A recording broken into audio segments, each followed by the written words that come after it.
Political prisoners, because everything about the system that put them in jail is special, is political, was designed by Lord Diplock and the British government, and Lord Diplock said it was an extrajudicial system designed to efficiently dispose of the political opponents of British military rule. À son 55e jour de grève de la faim, son état est jugé de plus en plus critique par les médecins. La Commission des droits de l'homme du Parlement européen va d'ailleurs... In Moscow, the Soviet news agency TASS described Bobby Sands as a fighter for civil liberties and the Maze prison as a concentration camp. TASS said Sands had been condemned to death by the government's refusal to meet his demand for political status. The text of which was conveyed to Lord Carrington during an EEC meeting in Brussels. And it's this form of international pressure that the government has always been more likely to heed. About 150 yards left.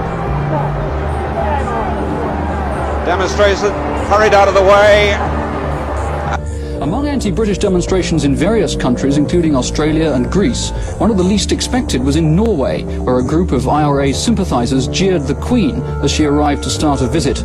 The protesters chanted Sands' name, and the Queen was nearly hit by an object thrown by one of them. Supporters of Bobby Sands gathered outside the British Airways office on Bloor Street. Sands is demanding that jailed IRA men like himself be treated as political prisoners rather than criminals. And today's crowd came to support the 27-year-old Irishman who has gone without food for 56 days.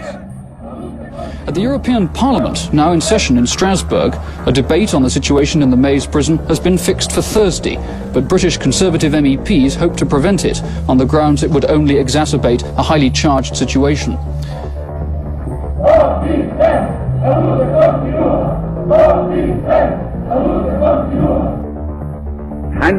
روز اعتصاب غذا کرد شخصی به نام بابی ساندز که الان به نام اون خیابانی هم در تهران است.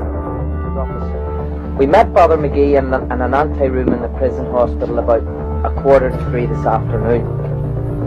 We had a 5-minute conversation with him, and he explained to us that he was a personal envoy of the Pope's and that his mission here...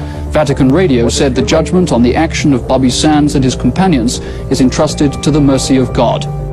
More than 1,000 people marched in front of the British consulate. They carried a coffin draped in the Irish flag and chanted anti-British slogans. Demonstrators burned a figure of British Prime Minister Margaret Thatcher.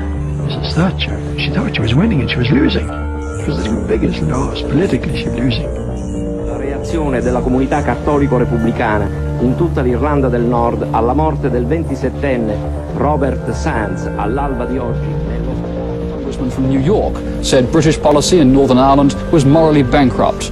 The spurning of humanitarian pleas on Sands' behalf had been arrogant, he said.